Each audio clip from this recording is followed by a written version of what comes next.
Next panel will be Cheryl Park, Harriet Irby, Lady Teresa Thomas, Carl Linderman, Susan Stack, and Jane Kirkman. They're up here, followed by Tennille Siller, Melissa Lipscomb, Laura Zavala Alred, Merritt Pierce, Rebecca Ramsey, Megan Jansen. Cheryl Park.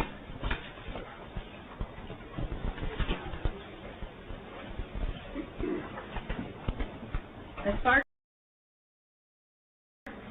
Yes, I'm Cheryl Park. I've been a registered nurse for 39 years, working in women's health, and I'm from Houston, Texas, and Senator Whitmire is my senator. I am in favor of SB 1. I speak for the nurses who have worked in deplorable conditions in Gosnell-like clinics in Texas, who have had to compromise their nursing standards. Abortion providers should be able to care for women in a quality care facility such as an ambulatory surgical unit and be available to the care of any complications. And this constitutes a continuity of care for the women that the women deserve. Women receiving RU486 need to be cared for following FDA standards. RU486 is considered more dangerous in some cases than a surgical abortion that ends the life of an unborn baby. The baby at any age of gestation is a silent victim here. I speak also for those who die a painful death in the womb who have no defense. I respectfully remember especially the unborn Texas boys and girls who have been martyred into eternity. Thank you. Before the next witnesses call, I have two announcements. One, the press is asking, and the House, everybody's asking how long the hearing is going to go today. Barring lengthy questions from senators, if you just multiply out 2 minutes per person, I am estimating that this hearing is going to last 16 hours. So that's for the press. And then, yes, I've been asked to announce again my response to Senator Zaffarini's question, and that is, please, after you've given your testimony, exit to make room for the next group. Okay, I've made my announcements. Ms. Irby? Thank you, Chair Nelson and committee members. My name is Harriet Irby, and I am a constituent of SD 10. I am here in opposition to this bill. First, I'm confused about the state's compelling interest in the unborn child. I studied prenatal development in university, and I don't know what unborn child means. Every time I check my daughters, they looked quite born to me. If I catch them running around unborn, I'm going to stop that nonsense. Second, this bill is stuffed with medical directives for doctors doing terminations and an avalanche of hospital, clinic, doctor privileges demands. Goodness, where are the statistics showing Texas women's lives and health have been lost due to bungled abortions right now? I want to hear some numbers, see some faces. Third, let doctors be doctors and theologians be theologians.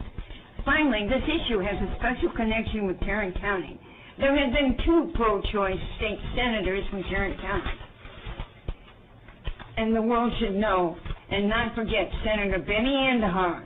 Senator Andahar was the first Republican elected to the Texas Senate since Reconstruction.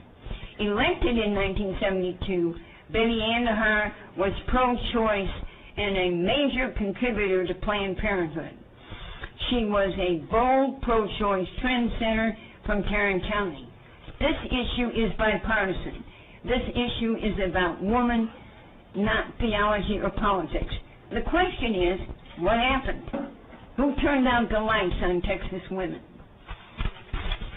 Thank you. I have to correct one. I knew Senator Andahar very well. She wasn't the first Republican woman. Left out that one word. Senator, I stand corrected. Got it. She was a great senator. I knew her well. Lady Teresa Thomas. I'm Lady Teresa Toms. I'm here representing myself as a citizen. I'm in Kelly Hancock's district, SD 9. The reason I'm here is I sit as Secretary General currently to the United Cultural Convention, and I fight for children's rights around the world. And I'm sitting here amazed, listening to these senators talk about children like they're nothing. At 5 months, a child can hear, a child can respond, a child can feel. They know their mother's voice. We're not talking about 20 weeks here. We're talking about 5 months worth of pregnancy. If you've been raped, unfortunately, or you've been assaulted in some way, and this is an unwanted pregnancy, you know before 5 months whether or not you want this baby. We have laws on the books now that says that when you murder a pregnant mother, or you have an automobile accident in which a pregnant mother is killed, you're charged with 2 murders. So what is the difference here? That's why I'm here to stand for these children. The bill that you want, and I cannot understand why you guys are questioning the fact that you want better facilities for those who do make that choice. As a Christian, I could never make that choice. God says that I knew you before you were even knitted together in your mother's womb. That baby is a baby from the very beginning. That at 5 months, I know my grandson heard my voice. He definitely heard my husband's voice. The very first words out of his mouth were Addie. Because every day he would call and my daughter would put the cell phone to her belly and he would talk to his grandson. There is no way that you need scientific evidence to know that that baby feels pain. Because if that baby can respond to the sound of my husband's voice, I know that my grandson, Elliot Shove, could feel pain if someone heard him. Thank you, Mr. Linderman. Yes, Madam Chair and honorable committee members, guest senators, my name is Carl Linderman and I live here in Austin. I represent myself and I thank you very much for the opportunity to speak. It is 150 years since Gettysburg, and today we have our own Civil War brewing. What I offer now is intended to keep things more civil than war. I am against SB 1 because there is no element of personal responsibility in it. Legislators supporting this do so against the strong opposition of mainstream medical professionals, the American Congress of Obstetricians and Gynecologists, and the Texas Medical Association denounce it. Proponents say the legislative intent is to improve health for women. Medical professionals say this will harm women. The bill needs benchmarks built into it to see which is true. Legislators have professional responsibility. Harm the public, and I would hope you don't get reelected. But legislators need to take personal responsibility for a bill so important and so far out of the medical mainstream. This will reassure both sides that the stated legislative intent is, in fact, the true intent. How to take personal responsibility here. If you're supporting the bill, show your commitment by pledging that if things do not turn out as you say, you will resign from this committee. Those with a greater commitment to personal integrity will also pledge not to seek re-election. Those with the greatest personal integrity will pledge to resign from office altogether if women are harmed, not helped by this bill. And if you're not willing to take any personal responsibility, what does that say about the true legislative intent of this bill and of the personal integrity of those that support it? Again, thank you, Madam Chair, for this opportunity to speak. Thank you. Ms. Park? Which one's Ms. Park? P-A-R-K. Oh, I do. I'm sorry, Ms. Stack? Yes. Go ahead. My name is Susan Stack. I am for Senate Bill 1. I represent the unborn. I am from Denton. My husband and I were married for 10 years and were unable to conceive. We were approached by a person at my husband's work and asked if we were interested in adopting her unmarried daughter's unborn child.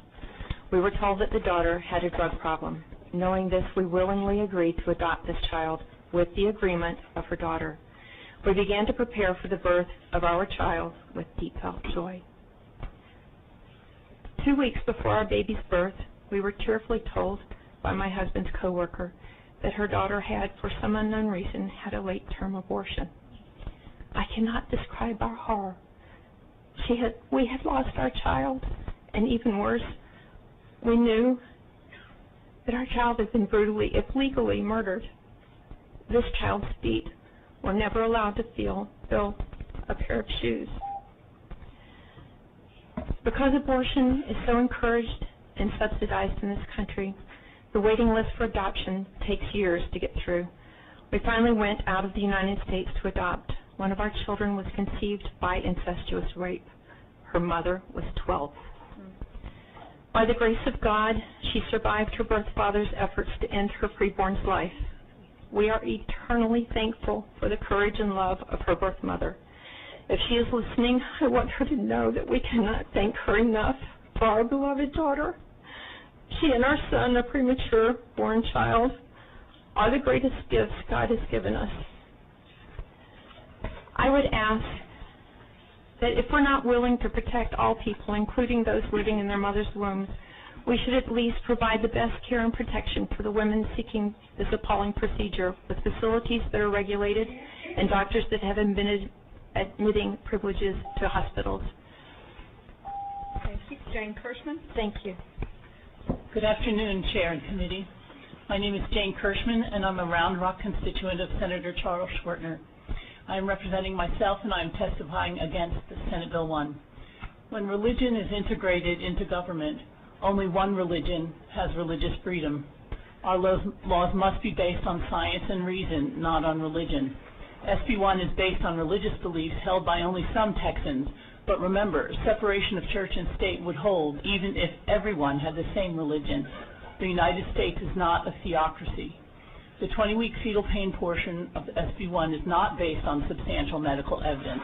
Most relevant peer-reviewed scientific studies to date conclude that a fetus can't feel pain until at least 24 weeks, and more likely not until 29 or 30 weeks of pregnancy. The mandate to make all clinics that provide abortions into ASCs supposedly addresses the need to improve abortion safety. But this mandate is based on the false premise that abortion procedures at current clinics are unsafe. There is not a crisis of unsafe abortions in Texas. This mandate is a ploy to cause the closure of all but 5 clinics in the state and thus eliminate access to safe abortion. This goal of eliminating access to abortion is based on religion, not on science and reason. The admitting privileges regulation in SB 1 imposes barriers between physician and patient, barriers that were contrived, like the ASC requirement, to eliminate women's access to safe abortion. This goal of eliminating access to abortion is based on religion, not on science and reason. It is a woman's constitutional right to have an abortion. Abortion should be legal without exception up to viability and legal thereafter in cases of rape, incest, preserving the pregnant woman's life or health, and severe fetal abnormalities. The law needs to have very clear definitions of all of these terms. SB 1 is poorly reasoned, is not based on sound science, harms the health of Texas women, and is unconstitutional. Thank you. Vote no on SB 1. Thank you.